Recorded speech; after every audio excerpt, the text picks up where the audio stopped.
আমাদের monsoon travel সিরিজের এবারের গন্তব্য বাঙালির অতি পরিচিত ঝাড়খণ্ড রাজ্যের ঘাটশিলা কালুডি। ছোটনাগপুর মালভূমির অংশ হওয়ায় এখানে চারপাশে ছড়িয়ে ছিটিয়ে রয়েছে ছোট মাঝারি মাপের অনেক টিলা পাহাড়, যেগুলো এখন ভরা বর্ষায় পুরো সবুজ। সাথে জঙ্গল, লেক, ছোট ছোট ঝর্ণা, সুবর্ণরেখা নদী আর বিভূতিভূষণ বন্দ্যোপাধ্যায়ের স্মৃতিবিজড়িত এই স্থান। হ্যালো এভরিওয়ান,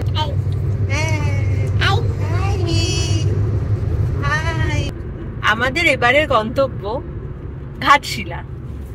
উইকেন্ডে দুদিন আর সাথে আর একদিন নিয়ে আমরা এবারে চলে যাচ্ছি। আর বর্ষা পড়ে গেছে, জুলাই মাস, তো বর্ষায় এই সমস্ত অঞ্চলের রূপ আলাদাই। তো সেটা দেখতেই আমরা এবারে মনসুন সিরিজের প্রথম, এই বছরের মনসুন সিরিজের প্রথম ব্লগ হতে চলেছে ঘাটশিলা। কলকাতা থেকে গাড়িতে এলে এই ঘাটশিলার দূরত্ব মোটামুটি 230 কিলোমিটার মতো। কোলাঘাট খড়গপুর হয়ে বাহারাগোড়া থেকে ডান দিকের রাস্তা হয়ে পৌঁছতে সময় লাগবে প্রায় 4.5 ঘন্টা। আর হাওড়া থেকে ট্রেনে গেলে তিতলাগড়, বারবিল জনশতাব্দী, স্টিল এক্সপ্রেসের মতো অনেকগুলো ট্রেন রয়েছে, যেগুলো মোটামুটি 3 ঘন্টায় পৌঁছে দেবে ঘাটশিলা স্টেশনে। বর্ষার মরশুমে কখনো আকাশ ভরা মেঘ, আবার কখনো রোদ আর মেঘের লুকোচুরি খেলা, আর চারপাশে সবুজ প্রকৃতি দেখতে দেখতে শুরু হলো আমাদের এই আজকের পথ চলা। আমাদের আজকের আস্তানা রাতমোহনা ইন। এখানে আসতে গেলে ঘাটশিলার হিন্দুস্তান কপারের ফ্যাক্টরির পাশ দিয়ে গিয়ে রাতমোহনা ব্রিজ ক্রস করে নিতে হবে ডান দিকে সরু রাস্তা।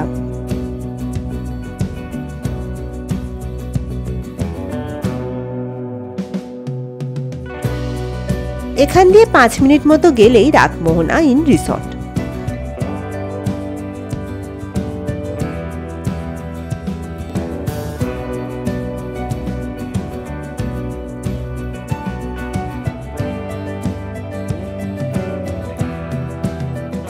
সুবর্ণরেখা নদীর একদম পাশেই বেশ অনেকটা জায়গা নিয়ে সবুজের মধ্যেই তৈরি এই রিসর্ট।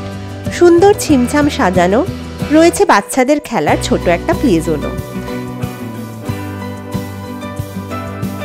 এই কটেজগুলো আমাদের। তো এটা হচ্ছে আমাদের এসি ডিলাক্স রুম। এটার রুম ভাড়া পড়ছে 2500 টাকা। এবার আমি রুম ট্যুরটা দিয়ে দিই। রুম ট্যুরটা তো এইটা হচ্ছে এরকম একটা মানে কটেজ টাইপের। তো বাইরে এরকম একটু বসার জায়গা আছে, এখানে দুটো চেয়ার মতো আছে। আর সামনেই হচ্ছে এই যে এই দিকটাতে সামনেই এদের পার্কটা আছে, আর আই লাভ রাতমোহনা লেখা, আর ওইদিকে হচ্ছে নদীটা আছে। তো ওই দিকে গিয়ে আমরা পরে দেখবো নদীটা কিরকম। আগে রুমের ভেতরটা দেখে নিই।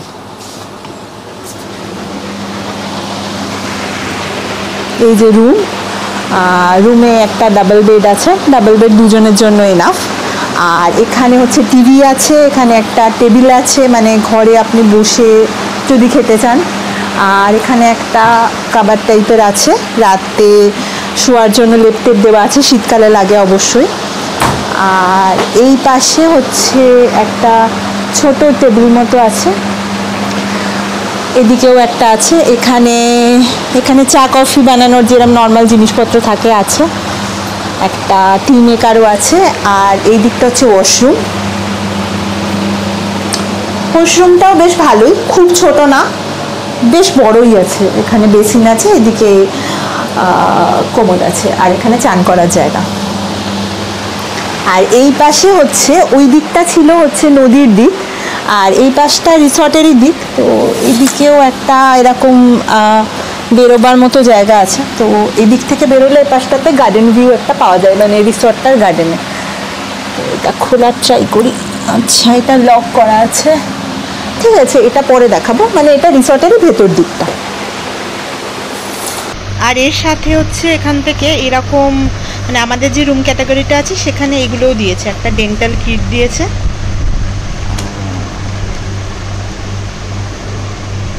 ডেন্টাল কিটে হচ্ছে 2টো ব্রাশ আর একটা মাজন আছে। আর এখানে হচ্ছে একটা আচ্ছা টুথপিক আর ব্যান্ডেড দিয়েছে। এটা আচ্ছা, এটা শ্যাম্পু, একটা অয়েলের পাউচ দিয়েছে, একটা সাবান দিয়েছে,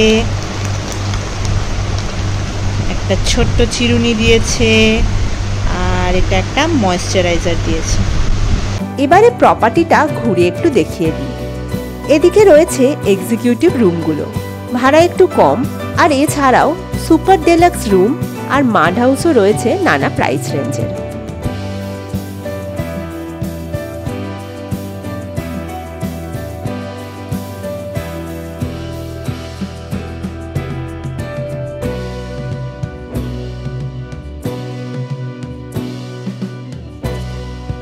একটু ফ্রেশ হয়ে আমার ছেলে চলে এসছে মাঠে ছোটাছুটি করতে।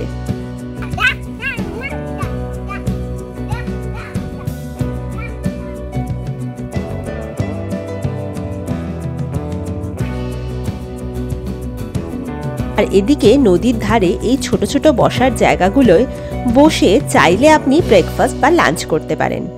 এর মধ্যে চেয়ার, টেবিল, ফ্যান সবই রয়েছে।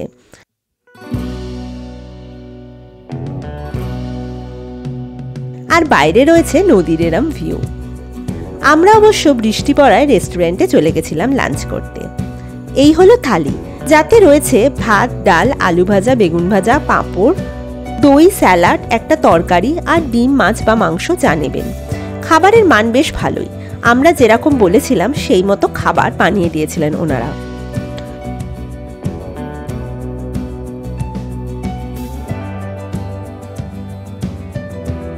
বিকেলে একটা অটো নিয়ে প্রথমেই চলে এলাম গৌরীকুঞ্জ, বিভূতিভূষণ বন্দ্যোপাধ্যায়ের বাড়ি দেখতে।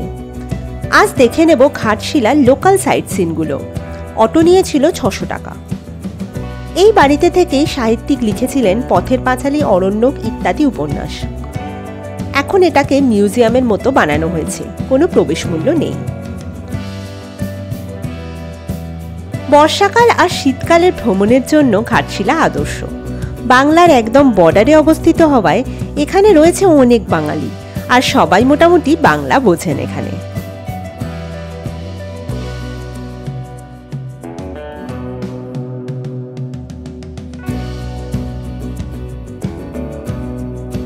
তো আমরা আমাদের আজকে ফার্স্ট যে জায়গাটা দেখা সেখানে এসেছি, সেটা হচ্ছে গৌরীকুঞ্জ, বিভূতিভূষণ বন্দ্যোপাধ্যায়ের বাড়ি।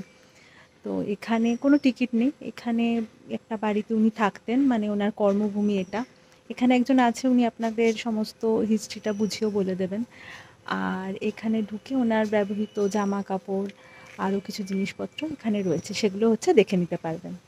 আর তার সাথে এখানে একটা স্কুলও, মানে সানডে করে উইকেন্ডে একটা স্কুলও চলে, সেটার কথাও এখানের যিনি আমাদের বলছিলেন হিস্ট্রিটা, তিনি বললেন যে বাচ্চারা এখানে আসে, বাচ্চাদের বাংলা পড়ানো হয়। অটো এগিয়ে চলল।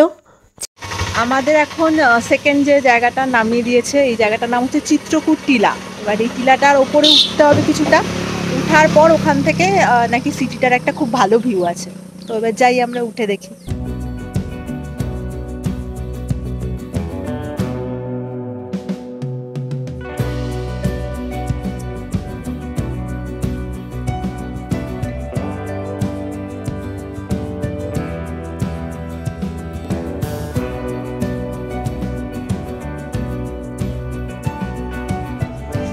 আর এখানে রয়েছে এই যে একটা শিব মন্দির, মন্দিরটা যদিও বন্ধ এখন।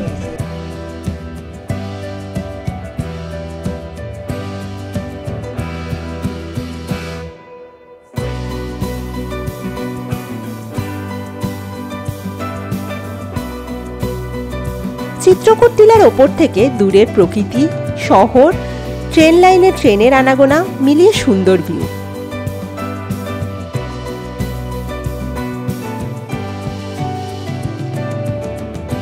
তো আমরা এখন হচ্ছে চিত্রকূট টিলা যেটা, ওটা দেখতে এসেছি। ওটা দেখে ওখানে একটা শিব মন্দির আছে, শিব মন্দিরটা বন্ধ, আর এর ওপরে একটা বেশ পাহাড়ি টাইপের একটা রাস্তা করা আছে। বেসিক্যালি খুব কিছু উঠতে হবে না, একটুখানি উঠে ওখান থেকে সিটিটার একটা ভালো ভিউ আছে, দূরে শহরটা দেখা যাচ্ছে। আর হচ্ছে আরও দূরে, বেশ কিছুটা দূরে ট্রেন যাচ্ছে, ট্রেনও দেখতে পাওয়া যাবে যদি ট্রেন যায় ওই টাইমে। তো বেশ ভালোই একটা ভিউ আছে।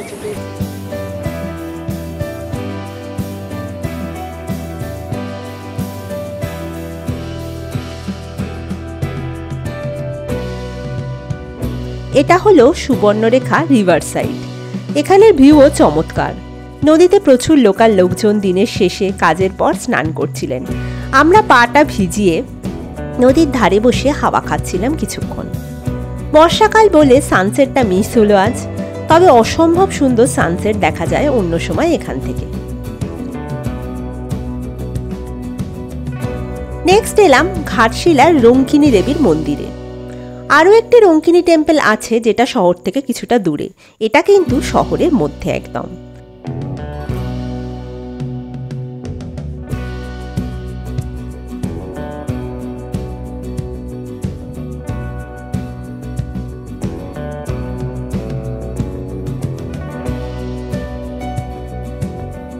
নেক্সট এলাম ঘাটশিলার রামকৃষ্ণ মিশনে।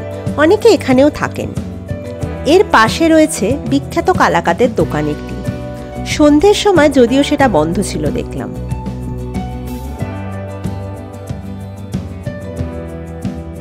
নেক্সট প্ল্যান ছিল রাতমোহনা দেখে আমাদের রিসর্টে ফেরার। এটা রাতমোহনার বৃষ্টি, কিন্তু সন্ধে হয়ে যাওয়ায় আমরা আর রাতমোহনা দেখতে গেলাম না। এটিও সুবর্ণরেখা নদীর ধারে একটি ভিউ পয়েন্ট, আর এখানে ছোট্ট একটি ঝর্ণাও রয়েছে। রিসর্টে ফিরে এসে দেখলাম রাতমোহনা ইন সেজে উঠেছে আলো আঁধারিতে। রাতে নিলাম গরম ভাত আর চিকেনের ঝোল।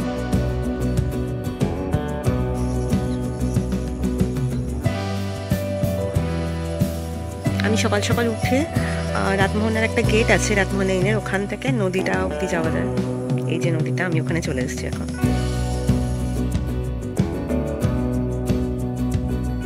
নেক্সট দিন ভোর হতে না হতেই চলে এলাম নদীর একদম ধারে। এইখান থেকে সানরাইজও খুব ভালো দেখা যায়। বুঝলাম বর্ষাকাল ছাড়া অন্য যে কোনো সময় এখানে এলে সানরাইজ আর সানসেট নদীর ধারে খুব সুন্দর লাগতো।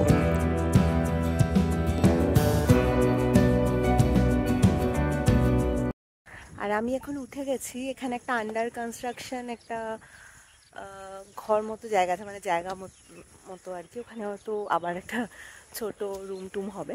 তো ওটা দোতলা, 3 তলা বেসিক্যালি। তো ওর মাথায় উঠে পুরো এই জায়গাটার একটা 360 ভিউ আছে।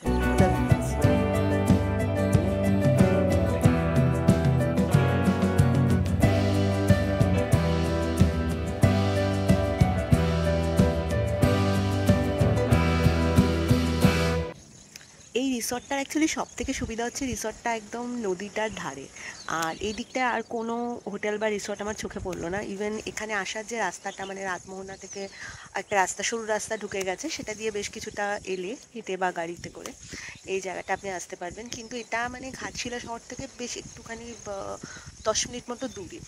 আর এই জায়গাটা খুব সুন্দর, আর যেহেতু বেশ ফাঁকা, বেশি ট্যুরিস্ট বা লোকজনের অতটা সমাগম নেই, তো সেই ব্যাপারটা মানে একটা রাস্টিক প্রকৃতিকে আপনি এখানে বসে অনুভব করতে পারবেন। আর এখানে মানে সাধারণ লোকের বাড়ি আছে এখানে বেশ কিছু। আমরা যে রাতমোহনা থেকে রাস্তাটা দিয়ে এলাম, ওখানে বেশ কিছু বাড়ি দেখতে পেলাম, বাড়ির আশপাশ দিয়েই এলাম। কিন্তু তারা নিজেদের কাজে ব্যস্ত, সকাল হয়ে গেছে, লোকে যে যার মতো কাজে বেরিয়ে পড়েছে। আর কিন্তু আমরা এখানে বসে আর কি সেই প্রকৃতিটা অনুভব করছি। আর এই যে পেছনেই এই যে নদীটা, আর নদীর এই যে এই পাশে হচ্ছে ব্রিজটা, যে ব্রিজটা দিয়ে পেরিয়ে হচ্ছে হিন্দুস্তান কপারের যে কারখানাটা আছে, ওটা থেকে পেরিয়ে আপনাদেরকে এই দিকে আসতে হবে রাতমোহনার দিকে, ওটা সেই ব্রিজটা।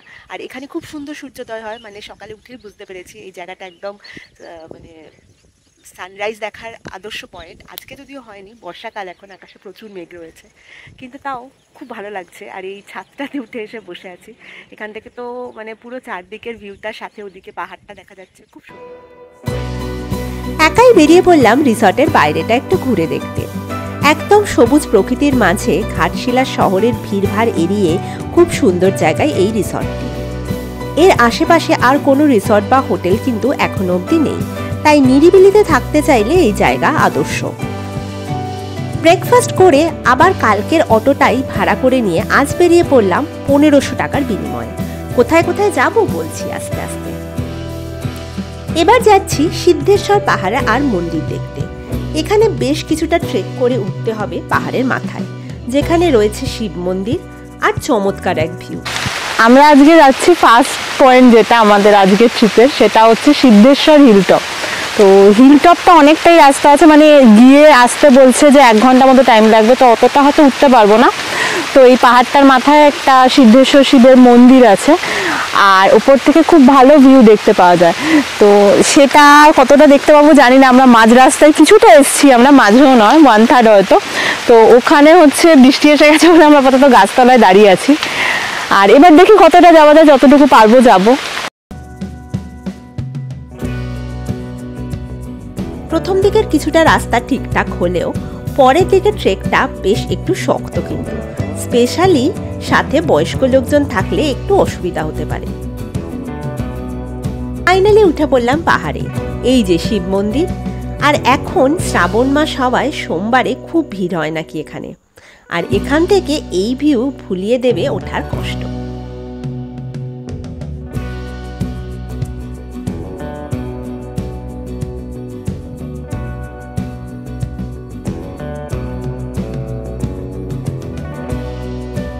তো ফাইনালি আমি একাই সিদ্ধেশ্বর হিল টপে উঠে পড়েছি। এখানে মন্দিরটা দেখলাম, দেখে প্রসাদ খেলাম। মন্দিরটাও খুব সুন্দর। আর এখান থেকে এই যে আমার পেছনে অসাধারণ ভিউ, মোটামুটি 8 ঘন্টা মতো লাগবে, মানে ইটস ওয়ার্থ ইট।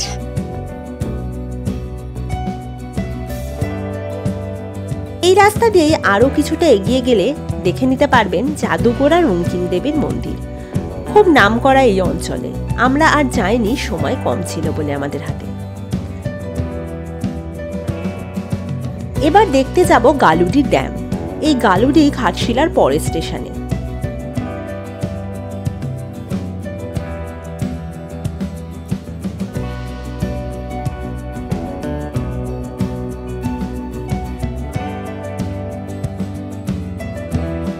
সুবর্ণরেখা নদীর ওপরই তৈরি হয়েছে এই ড্যামটি।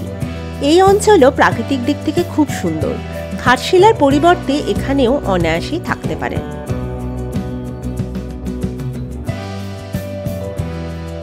তো এবারে আমরা আছি হচ্ছে গালুডি ড্যামে, সুবর্ণরেখার ওপর।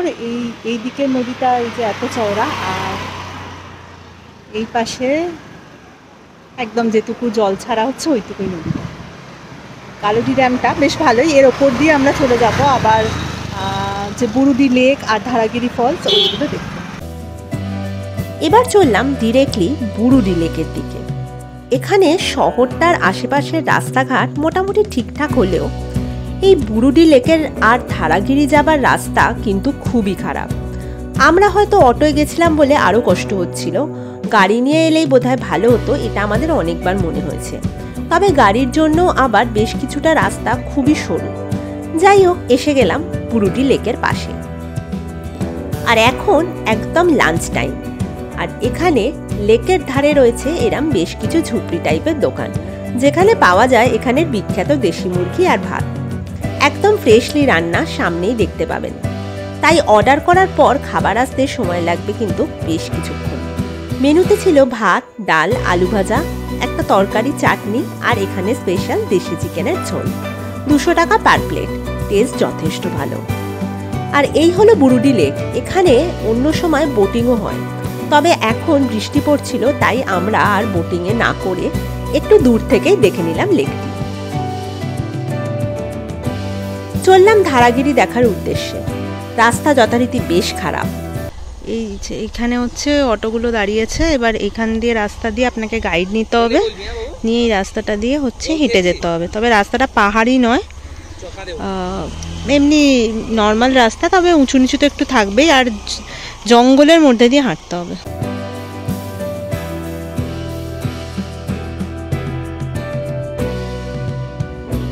এখানে পৌঁছে জায়গাটা দেখে আমি তো জাস্ট ফিদা।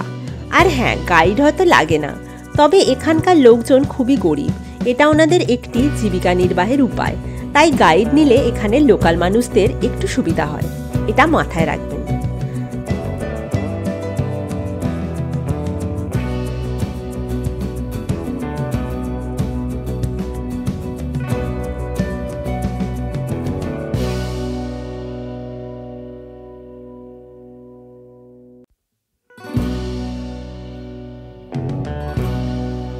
চারদিক অসম্ভব সুন্দর। গাঢ় সবুজ মাঠ, দূরে সবুজ পাহাড়, আদিম প্রকৃতি দেখে যেন চোখেরও আরাম।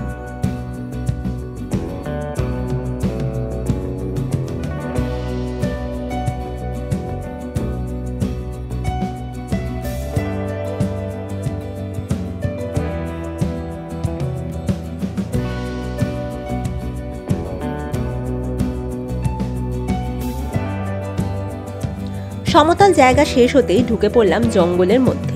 তো আমরা এখন যাচ্ছি তো ধারাগিরি ফলস দেখতে। তো এখানে রাস্তাটা খুব সুন্দর, ফলসটায় যদিও হয়তো জল থাকবে না এই সময়, কারণ অলরেডি বৃষ্টি তো সেরকম এখানে হয়নি, কোথাওই হয়নি।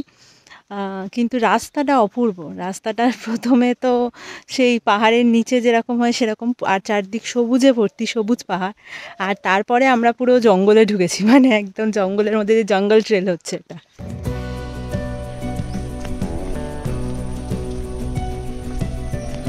লাল উঁচু নিচু রাস্তা দিয়ে হাঁটতে হাঁটতে হঠাৎ জঙ্গল হয়ে আসবে আরো গাঢ়, চারদিক প্রায় অন্ধকার।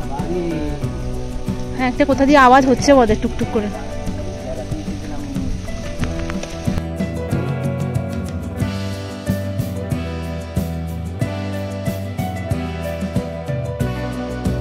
তখনই দেখা যাবে টিলা থেকে নিচে পড়ছে সরু একটি জলধারা, যার নাম ধারাগিরি। হ্যাঁ, ফলস হিসাবে হয়তো ধারাগিরি বিশাল বড় কিছু না, তবে এখানে আসার রাস্তাটা আর আসার ছোট্ট ট্রেকটা ইটসেলফ একটা এক্সপিরিয়েন্স। কিন্তু ঘাটশিলার সবচেয়ে ভালো লেগেছে আমার এই জায়গাটি। আমাদের দুদিনের ঘাটশিলা ভ্রমণ এখানেই শেষ। নেক্সট দিন সকালে আমরা আবার বেরিয়ে পড়েছিলাম বাড়ির উদ্দেশ্যে। তবে ট্রেনে আসলে সেকেন্ড দিন রাতেই ট্রেনে করে আপনারা ফিরে যেতে পারেন হাওড়া। খুব জলদি ফিরবো নতুন ব্লগ নিয়ে। টাটা।